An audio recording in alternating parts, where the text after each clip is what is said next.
Hello student, welcome back to business studies class. Guys, in last class we completed first form of business, that is sole proprietorship और sole trade. बच्चों, जो हमारी last class हुई थी उस last class में हमने chapter number 2 जिसका नाम फॉर्म ऑफ बिजनेस था, उसमें से बिजनेस की फर्स्ट फॉर्म को डिस्कस कर लिया था जिसे हम सोल प्रोप्राइटरशिप कह रहे थे। वहाँ पे हमने डिस्कस किया था कि बिजनेस की एक ऐसी फॉर्म जिसको शुरू करने वाला बंदा, जिसे मैनेज करने वाला पर्सन जो भी है वो एक अकेला इंडिविजुअल होता है, उसके कुछ मेरिट्स होते हैं, कुछ डीमेरिट्स होते हैं, वो हमने डिस्कस कर लिए थे। सोल प्रोप्राइटरशिप के कुछ फीचर्स हमने डिस्कस कर लिए थे। क्लियर है? आज के मॉड्यूल में हम जो डिस्कस करने वाले हैं फॉर्म्स ऑफ बिजनेस की सेकेंड फॉर्म है जिसका नाम है हिंदू अनडिवाइडेड फैमिली बिजनेस। यानी आज जो बिजनेस की फॉर्म डिस्कस करने वाले हैं वो एक ऐसी फॉर्म है जिसमें बात आ रही है एक ऐसे बिजनेस की जो पीढ़ी दर पीढ़ी चलता हुआ आ रहा है, यानी एक एनेस्ट्रल प्रॉपर्टी, हमारी कुछ पुश्तैनी नहीं, हमारी कुछ पुश्तों से वो लगातार चलता हुआ आ रहा है और उसे हम कंटिन्यू करते जा रहे हैं। जैसे जैसे घर में हमारे बर्थ होते जा रहे हैं, जन्म होते जा रहे हैं नए, वो लोग उस बिजनेस को कंटिन्यू आगे बढ़ाए जा रहे हैं। ऐसे बिजनेस की आज हम बात करने वाले हैं जिसका नाम है Hindu undivided family business. Clear है? तो देखिए यहाँ पे लिखा है कि family business owned and carried only by a family member and controlled by a eldest member of the family. एक ऐसा बिजनेस जिस बिजनेस को, एक ऐसा परिवार का बिजनेस जिस बिजनेस को उसके फैमिली मेंबर लगातार चला रहे हैं, कंटिन्यू से आगे बढ़ाए जा रहे हैं और उस पूरे बिजनेस के अंदर कंट्रोल उस परिवार के सबसे बड़े सदस्य का है। ऐसे बिजनेस को हम कहते हैं Hindu undivided family business. Clear है? और जो इस बिजनेस के अंदर सबसे बड़ा होता है, जो एल्डेस्ट पर्सन होता है, उस पर्सन को हम लोग कहते हैं कर्ता। क्या कहते हैं बेटा? कर्ता। यानी बात आ रही है कि भाई हमारे पिताजी के दादाजी ने कोई बिजनेस शुरू किया था, उसके बाद उसे हमारे दादाजी ने चलाया, हमारे दादाजी के बाद उस बिजनेस को हमारे पिताजी चला रहे हैं और हमारे पिताजी के बाद हम उसे चलाएंगे, हमारे बाद हमारी जो नेक्स्ट जनरेशन है वो उस बिजनेस को कंटिन्यू करेगी। ऐसा बिजनेस है हिंदू अनडिवाइडेड फैमिली बिजनेस। अब इस बिजनेस में चलती किसकी है, मतलब इस बिजनेस का पूरे का कंट्रोल किसके पास रहता है? तो जो फैमिली में उस समय एट अ प्रेजेंट जो सबसे बड़े पर्सन होते हैं, सबसे बड़े जो व्यक्ति होते हैं, उन्हें ही क्या बनाया जाता है? कर्ता बनाया जाता है। उन्हें कर्ता कहते हैं और फैमिली के उस बिजनेस में उनका कंट्रोल रहता है, उन्हीं की बात हमेशा चलती है। क्लियर है? ये एक ऐसे बिजनेस की फॉर्म है जो केवल इंडिया में ही पाई जाती है। यानी हम वर्ल्ड में जितनी भी कंट्रीज हैं अगर उनकी बात करें तो वहाँ पे जॉइंट हिंदू फैमिली बिजनेस या हिंदू अनडिवाइडेड फैमिली बिजनेस वहाँ पे नहीं होते हैं, केवल ये कहाँ पे होते हैं? हमारे इंडिया में होते हैं। Found in India only, registered bye Hindu law. अब एक्चुअल में जैसे सोल प्रोप्राइटरशिप का रजिस्ट्रेशन मैंडेटरी नहीं, अगर आप करवाओगे तो कहाँ करवाओगे? पार्टनरशिप का रजिस्ट्रेशन 1932 में होता है। तो ऐसे हिंदू फैमिली बिजनेस का रजिस्ट्रेशन है वो कहाँ पे होता है? आपके हिंदू लॉ में होता है। क्लियर है? इसमें मेंबरशिप, इसमें लोग कैसे जुड़ते हैं? Membership is by birth. जैसे जैसे परिवार में नए जन्म होते जाएंगे बेबी बॉय के रूप में, किसके रूप में? लड़के के रूप में, तो वैसे वैसे लोग हमारे बिजनेस के अंदर क्या बनते जाएंगे? मेंबर बनते जाएंगे। लोग इन द सेंस वो बच्चा भी हमारे लिए क्या है? उस बिजनेस का सदस्य बन गया है। अगर फॉर एग्जांपल आपके दादाजी का बिजनेस आपके पिताजी चला रहे हैं और आपके कोई बेबी बॉय हुआ है तो अब उस बेबी बॉय भी किसका मेंबर है? उस हिंदू फैमिली बिजनेस का मेंबर है। क्लियर है? इस बिजनेस के लिए एनेस्ट्रल प्रॉपर्टी का होना जरूरी है, यानी पुश्तैनी संपत्ति का होना जरूरी है। ये बिजनेस आपके पुरखों ने शुरू किया हो, ऐसा बिजनेस होना चाहिए जिससे आप आगे कंटिन्यू कर रहे हैं। इस बिजनेस के अंदर दो सिस्टम लागू होते हैं। इस बिजनेस के अंदर दो सिस्टम लागू होते हैं, एक को कहा जाता है दया भागा और एक को कहा जाता है मिताक्षरा। दया भागा सिस्टम एक्चुअल में पूरे इंडिया को छोड़ के केवल वेस्ट बंगाल में इंप्लीमेंट होता है। ध्यान देना बेटा, बहुत काम की बात है। वेस्ट बंगाल में इंप्लीमेंट होता है आपका दया भागा सिस्टम। एक्चुअल में वहां दया भागा क्यों इंप्लीमेंट होता है, क्यों लागू कर रखा है, वो आप जानिए। दया भागा सिस्टम के अंदर जो फीमेल मेंबर है, यानी जो बेबी गर्ल है या फिर कोई महिला है या फिर घर की लड़की है, बच्ची है, उसे भी उस बिजनेस में अधिकार है उस बिजनेस के मेंबर को बनने का।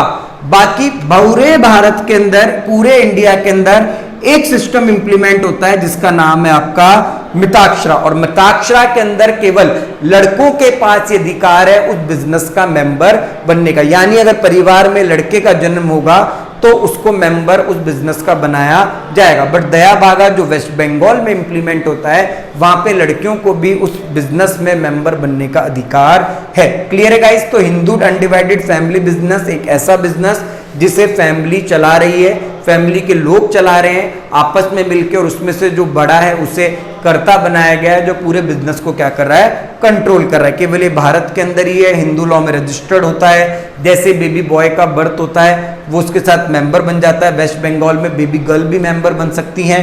एनेस्टेड प्रॉपर्टी का होना जरूरी है। तो एक इंट्रोडक्शन था हिंदू अनडिवाइडेड फैमिली बिजनेस पे। अब शुरू करते हैं हिंदू अनडिवाइडेड फैमिली बिजनेस के कैरेक्टरिस्टिक्स को। अगर इसके कैरेक्टरिस्टिक्स की बात की जाए तो सबसे पहले दिया है फॉर्मेशन। देखो कैरेक्टरिस्टिक्स को ध्यान से पढ़ना जरूरी है क्योंकि हमारे जो मेरिट्स और डीमेरिट्स हैं वो हमारे कैरेक्टरिस्टिक्स, हमारे फीचर्स से ही ड्राइव्ड होते हैं, उसी से निकल के आते हैं। तो सबसे पहला फॉर्मेशन। एक हिंदू अनडिवाइडेड फैमिली बिजनेस को शुरू करने के लिए 2 लोग होने चाहिए और आपके पास एनेस्टेड प्रॉपर्टी होनी चाहिए, यानी 2 सदस्य होंगे, 2 मेंबर होंगे और आपके पास पुश्तैनी पैसा, पुश्तैनी प्रॉपर्टी आपके पास होनी चाहिए। जब भी आप Hindu undivided family business continue हो सकता है या चल सकता है। लायबिलिटीज, अगर लायबिलिटीज की बात करें, दायित्वों की बात करें, तो यहाँ पे जो कर्ता होता है, जो हिंदू अनडिवाइडेड फैमिली बिजनेस में डिसीजन लेता है, जिसके डिसीजंस को सब मानते हैं, जिसका पूरे बिजनेस पे कंट्रोल होता है, एक्चुअल में अगर उसकी लायबिलिटीज की बात की जाए तो उसकी लायबिलिटीज क्या है, अनलिमिटेड है। एक्चुअल में क्या अनलिमिटेड है यार, उसी की चलनी है, वही मुख्य है, तो सबसे ज्यादा लायबिलिटीज भी किसकी होगी, उसी की होगी, तो उसकी क्या है, सारी अनलिमिटेड लायबिलिटीज है। कंट्रोल, यहाँ पे पूरे बिजनेस का कंट्रोल एक एल्डेस्ट पर्सन के पास रहता है जिससे हम कहते हैं कर्ता, और ये हमने इंट्रोडक्शन के अंदर भी डिस्कस किया था। क्लियर है। कंटिन्यूटी, एक बिजनेस की कंटिन्यूटी बनी रहती है, लगातार ये बिजनेस चलता रहता है। जैसे जैसे नए बर्थ होते जाते हैं वैसे वैसे नए मेंबर इस बिजनेस के अंदर जुड़ते जाते हैं और ये बिजनेस की कंटिन्यूटी बनी रहती है, लगातार ये बिजनेस आपका कंटिन्यू आगे चलता रहता है। Minor can be a member, yes minor can be a member. इस बिजनेस के अंदर जैसे बेबी बॉय का बर्थ हो रहा है वो वैसे ही माइनर है और वो भी उस बिजनेस का क्या बन जाएगा, मेंबर बन जाएगा। क्लियर है। तो फॉर्मेशन करने के लिए 2 मेंबर होने चाहिए, एनेस्टेड प्रॉपर्टी होनी चाहिए, कर्ता की लायबिलिटीज अनलिमिटेड है, पूरा कंट्रोल कर्ता के पास ही होगा, बिजनेस की कंटिन्यूटी बनी रहती है क्योंकि जैसे जैसे बर्थ होते जाते हैं वैसे वैसे बिजनेस आगे चलता जाता है। Minor can be a member, हाँ जी, अगर बेबी बॉय का बर्थ हुआ है तो माइनर बन जाएगा।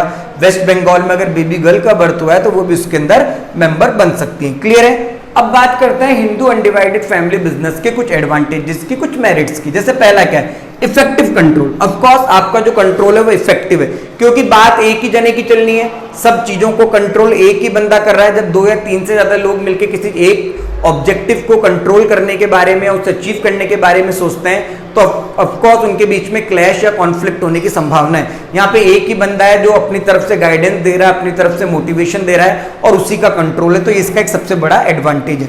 लिमिटेड लायबिलिटी ऑफ मेंबर, जितना करता है तो कर्ता की लायबिलिटीज अनलिमिटेड थी, मगर बाकी बचे हुए रेस्ट ऑफ जितने भी मेंबर्स हैं उस बिजनेस के अंदर उन सबकी लायबिलिटीज लिमिटेड है। क्यों? क्योंकि वो कोई डिसीजन नहीं लेते हैं, उनका कोई कंट्रोल नहीं होता है, सब कुछ कंट्रोल कर्ता का, डिसीजन कर्ता के होते हैं, तो उनकी लायबिलिटीज क्या होती है, यहाँ पे लिमिटेड होती है। क्लियर है। कंटिन्यूटी बिजनेस, यस इसका ही सबसे बड़ा मेरिट है। सोल प्रोप्राइटरशिप में कंटिन्यूटी नहीं थी, बिजनेस की कंटिन्यूटी लगातार बनी रहती है, बिजनेस लगातार यहाँ पे कंटिन्यू चलता रहता है जैसे जैसे नए बर्थ होते जाते हैं। इंक्रीज लॉयलिटी एंड कॉपरेशन, एक फैमिली बिजनेस जब चलता है तो उसके बीच में जब काम ईमानदारी से और सही तरीके से होता है तो परिवार के बीच में लॉयलिटी और परिवार के सदस्यों के बीच में कॉपरेशन भी यहाँ पे बढ़ता है, तो ये एक मेरिट का काम यहाँ पे कर रहा है। अब भाई मेरिट है तो एक ऐसा बिजनेस है, कुछ ना कुछ डिमेरिट्स तो होंगे।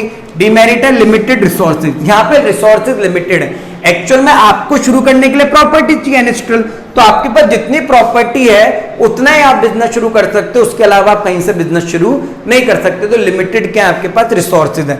अनलिमिटेड लायबिलिटी ऑफ कर्ता, ऑफ कोर्स हमने यहाँ पे पढ़ा है जो कर्ता होता है उसकी लायबिलिटीज क्या होती है, अनलिमिटेड होती है क्योंकि डिसीजंस कंट्रोल सब कुछ उसका ही है। डोमिनेंस ऑफ कर्ता, कहने का मतलब है यहां पे कुछ जो मेंबर्स होते हैं उनको यूं लगने लग जाता है कि यार सारे डिसीजन करता ले रहा है, सब कुछ करता रह रहा है, हमारी तो बिजनेस के अंदर कोई रिस्पेक्ट ही नहीं है, हम क्या करें या नहीं करें। तो एक्चुअल में डोमिनेंस वाली स्थिति हो जाती है, दबाव बनाने वाली जो स्थिति हो जाती है वो कहीं ना कहीं ऑर्गेनाइजेशन में, ऐसे बिजनेस में कॉन्फ्लिक्ट को, झगड़ों को जनरेट करती है, तो इसका एक डिसएडवांटेज है। और लिमिटेड मैनेजरल स्किल्स, और मैनेजरल स्किल्स की बात करें, बिजनेस को मैनेज करना, कैसे प्लानिंग ऑर्गेनाइजिंग करना है, तो वो यहाँ पे थोड़ी कम होती है क्योंकि पुश्तैनी पीढ़ी दर पीढ़ी बिजनेस चलता आ रहा है। दादाजी से बच्चे ने सीखा, बच्चे से उसके बच्चे ने सीखा, उसके बच्चे से उसके बच्चे ने सीखा, बस वही सब चीज़ें चलती आ रही है। तो एक्चुअल में आज जो हमने डिस्कस किया है वो बिजनेस की सेकंड फॉर्म है, जिसका नाम है हिंदू अनडिवाइडेड फैमिली बिजनेस। एक ऐसा बिजनेस जिसको फैमिली के लोगों ने शुरू किया था, उसे आप बाद वाली जनरेशन कंटिन्यू कर रही है। जो सबसे बड़ा है वो यहाँ पे करता होता है। इससे पहले सोल प्रोप्राइटरशिप को डिस्कस किया था, एक ऐसा बिजनेस जिसे शुरू करने वाला पर्सन एक अकेला होता है। जब हमारी नेक्स्ट क्लास होगी तो नेक्स्ट क्लास में हम बिजनेस की थर्ड फॉर्म को डिस्कस करेंगे, जिसका नाम है पार्टनरशिप। और पार्टनरशिप काफी बड़ा टॉपिक है, तो हमें 2 या 3 क्लास पार्टनरशिप को समझने में लगेंगी। तो पार्टनरशिप वाले टॉपिक को हम वहां से डिस्कस करेंगे। आई होप स्टूडेंट कि आप सभी को सोल प्रोप्राइटरशिप और हिंदू फैमिली बिजनेस क्लियर हुआ होगा, सबको समझ आया होगा। Okay students, thank you.